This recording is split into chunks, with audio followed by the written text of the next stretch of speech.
Cool. Cradle of Filth. Legendary now these days, and I mean, you paid your dues in the early days.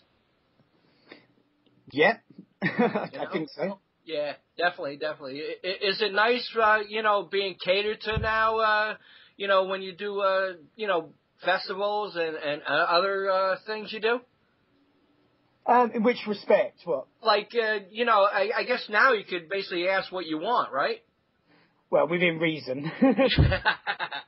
Cool. In the early days, you were privately schooled, and you wanted to be a journalist? That's true, yes. Wow, that's pretty cool. I mean, it's something new to, fans out there. Tell me a little bit about Total Fucking Darkness, that was just released a couple days ago. Well, actually, I believe it comes out on the 12th. Okay, yeah, May 12th. I think so, yeah. I think there was a problem with Record Store Day hogging up all the shelving, and so it got put back a little bit. But, yeah, the idea came up for it about re-releasing the demos and some more bonus rare material from the time. When I bumped into, a mutual friend got me and former guitarist Paul Ryan back together again. We hadn't seen each other for about 14 years. He left actually in 95. But we just got talking over a few beers and a curry. And he'd put some projects through this Maudgrim labels, which is relatively small sort of independent distributor. And he suggested perhaps we should re-release the demo, remaster it, put this extra stuff on, photos from the era, and just use it as a kind of window into that particular epoch, which sort of sat on the cusp of the second wave of black metal. Right. You're talking 92, so 22 years ago. Wow. Yeah, we took it to a guy called Tim Turan, who remastered it. We sat in and watching the vinyl get cut as well. And the weird thing was, it was only going to be started off as a very limited edition, a double gatefold vinyl, 2-coloured spattered vinyl. But it's just, we've done a bunch of interviews, or we had done a bunch of interviews in London prior to us going out on tour for this Behemoth co-headline tour recently. And everything just escalated from there. There's a real buzz around Cradle revisiting, the demo that got them signed. Uh-huh. And there's only 666 copies made? There were originally. Now it's, that was the very rare, very rare limited edition, like I say, double vinyl, gatefold. But no, now we've pressed, I think, about 10,000 vinyl, 10,000 CD, and 4,000 vinyl. Cool. Now, I just happened to just stop on eBay today to check out that early demo, and they have a signed one that sold for around $500 that you signed. Does that amaze you? Well, kind of, yeah, I suppose. It's nice to know that something that, because literally metal was crawling out of the underground at that point. The demo itself cost us about £100, recorded it in a ramshackle caravan by the producer, this caravan was situated on his parents' property. They owned a farm. And, I mean, though it was very magical and new and fresh, and it was a thing that got the band signed and also brought us to the attention of the Syndicate, which were a booking agent specialising in extreme bands like, and put us on with Cannibal Corpse at London Marquee and Cadaver and Carcass, Bolt Throw, Napalm Death, etc. It was still, like I say, very much underground, and we haven't taken a year out from schooling to pursue a career and see if that would take off, whereas a lot of other people go travelling, on a stopgap year. It all came to, horrific fruition. Wow. Now, let's go into a little bit of your acting career. You did Cradle of Fear in 2001, and I think you were in Mother of Tears too. No, I wasn't. No, I wrote a piece of music for that. Right. I did a voiceover for a cartoon movie called Dominator at one point as well. Cool. Do you see yourself having more roles later on in the future? But they haven't been brought up. I've done some documentaries and things like that, but it wasn't really anything that. I mean, we were going to do a second Cradle of Fear, but it was just everything was done on deferred payment for the first one, and it would have just taken so much time and so much money to repeat the formula.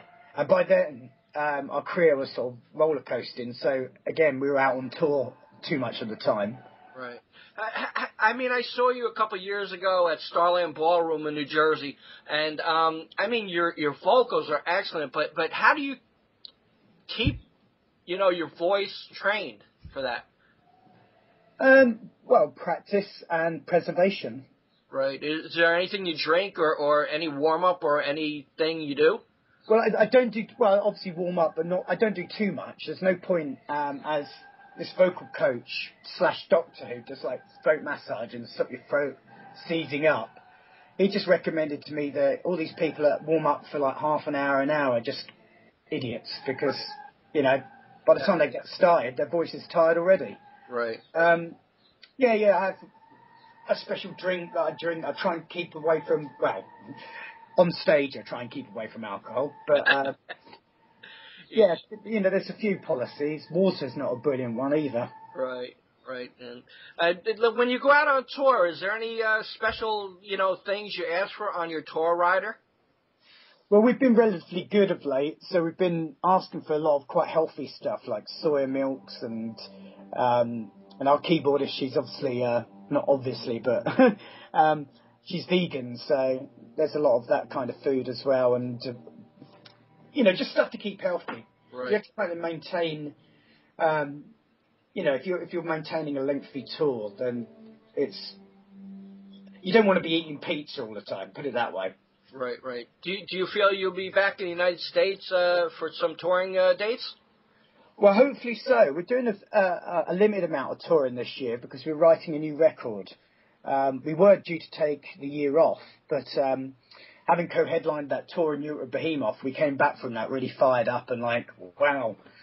And we just started writing. So the premise is that we get into the studio by the end of the year and be looking at, obviously, full world tour again next year. Now, we had problems a couple of years back getting entry into the States because they changed the policy at the British Embassy going into the States, which was a load of rubbish, really, because normally we go in a few weeks before and everything's fine and dandy. Went a few weeks before, and then some people had their medicals, which is just this new policy they've got, and then they can't tell you. That was all fine, but they couldn't tell you when you'd be when they'd give you the thumbs up. Right. It could have been 4 months. Wow. And 2 weeks before the tour, it was like, we can't risk this because there's so much money riding on it. Right. So we had to cancel it, and it was gutting. It was awful. The strange thing was, we went, did a full Australian and Asian tour and South American tour. No problem whatsoever with the, I don't know why it's so difficult. It's supposed to be the hardest embassy. I always believed that Britain and America were quite close, but... Cool. Now, your makeup and stuff like that, how long does it take actually to get ready, to prepare for a show? Well, I always make sure I start getting ready about 2 hours before, just because I hate panicking. Right. I hate it. You have those dreams where you're just like, I'm on stage and I haven't got anything on and I haven't rehearsed and that sort of thing.